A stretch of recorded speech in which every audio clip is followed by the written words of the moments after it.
नमस्कार दोस्तों, आप देख रहे हैं उदय प्रभात न्यूज। मैं हूं आपके साथ विवेक वर्मा। दोस्तों, नगर निगम चुनाव को लेकर आज हम पहुंचे हैं वार्ड नंबर 7। वार्ड नंबर 7 से कांग्रेस के प्रत्याशी डॉक्टर अरविंद चौधरी इस क्षेत्र से पार्षद पद के लिए चुनाव लड़ रहे हैं। डॉक्टर साहब, उदय प्रभात न्यूज में आपका बहुत बहुत स्वागत है। धन्यवाद सर, धन्यवाद। डॉक्टर साहब, वार्ड नंबर 7 से आप पहले भी चुनाव लड़ चुके हैं एक बार। नहीं, मैं वार्ड नंबर 5 से लगा था सर। वो समीकरण बदल गए थे, क्षेत्र इसमें से कुछ लगता हुआ था इसमें। जी, करीब 2500 वोट इसका जो है वार्ड नंबर 5 का वार्ड नंबर 7 में जुड़ा है, तो ये करीब 6000 वोट है।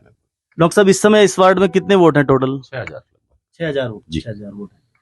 डॉक्टर साहब, इस वार्ड को लेकर भाजपा के प्रत्याशी का काफी जोरदार प्रदर्शन रहा है पहले भी, तो आप किस प्रकार देखते हैं? मतलब क्या मुद्दे लेकर आप इस समय जाएंगे जनता के बीच में? देखिए, मेरा तो हर जगह के लिए अलग प्रोग्राम है।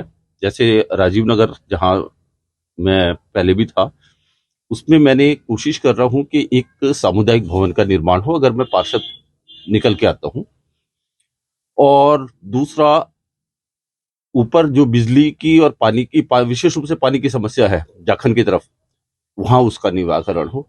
और बाकी जो भी पार्षद की जो भी कार्य है वो मैं सुचारू रूप से करूंगा ही।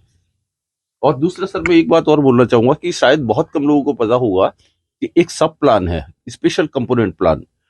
उसके अंदर जो पैसा आता है वो SC/ST वेलफेयर के लिए उन्हीं क्षेत्रों में लगाया जाता है जहां पे बहुमत में SC/ST के लोग होते हैं। अब उसका यूज ही नहीं हो पाता। मैंने उसमें 3 बजट की जानकारी मांगी थी, तो मुझे पता चला था कि उसका अधिकांश पैसा लैप्स हो रहा है। मेरी कोशिश होगी उस पैसे को निगम के द्वारा इन क्षेत्रों में लगवाया जाए जो अनुसूचित जाति बहुल क्षेत्र हैं, और वहां जो भी जन कल्याण की योजना है उनको चलाया जाए।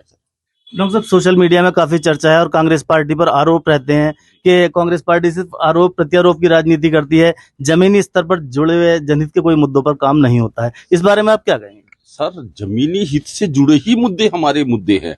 हमने कभी जाति के नाम पे राजनीति नहीं की, हमने कभी भी धर्म के नाम पे राजनीति नहीं की, कभी हमने भाई भाई को लड़ाया नहीं, कहीं बुलडोजर लेके नहीं पहुंचे। हमने सिर्फ जमीनी जो समस्याएं हैं उनको उठाया है। कांग्रेस का इतिहास रहा है कि हम जमीन से जुड़े हुए जो भी मुद्दे हैं वो हमेशा उठाते रहे, चाहे उसका हमें राजनीतिक फायदा मिले या ना मिले।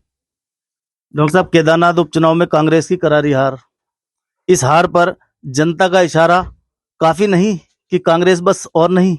नहीं सर, बिल्कुल नहीं। बिल्कुल, हम अभी निगम के चुनाव हो रहे हैं, आप देखिएगा बहुत अच्छा प्रदर्शन करेगी कांग्रेस, और आने वाले 2027 में हमारी सरकार बन रही है, तय मानिए। डॉक्टर साहब, टिकट की खरीद फरोख्त का मामला, अभी सूर्यकांत धस्माना जी का एक वीडियो एक होटल का वायरल हुआ। डॉक्टर साहब, बिल्कुल भी नहीं। सूर्यकांत धस्माना जैसा ईमानदार व्यक्ति उत्तराखंड की राजनीति में आपको ढूंढने से नहीं मिलेगा। डॉक्टर साहब, इसको लेकर कांग्रेस की काफी फजीहत हुई कि नामांकन के अंतिम दिन से पहले एक वीडियो इस प्रकार की वायरल हुई। हाँ, लेकिन अगर आदमी को टिकट दिया जा रहा है और टिकट के साथ वो कुछ और भी अपेक्षा कर रहा है, मेरे विचार से कांग्रेस पार्टी के पास कोई 2 नंबर की कोई कमाई का वो तो है नहीं। जैसे बीजेपी के पास 5 स्टार होटलों की तरह के भवन बने हुए हैं, उनके मुख्यालय बने हुए हैं, कांग्रेस पार्टी के पास तो कुछ है ही नहीं।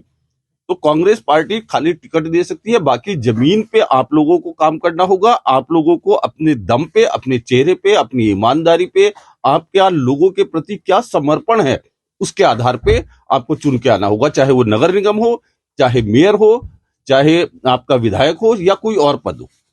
तो अगर कोई ये आशा कर रहा है कि उसको टिकट के साथ कुछ और भी दिया जाए, और अगर उसको नहीं दिया जा रहा है और वो कोई हमारे पार्टी के बड़े पदाधिकारियों के ऊपर कोई आरोप लगा रहा है, तो बहुत ही गलत है। और मैं तो कहता हूं ऐसे लोगों को पार्टी की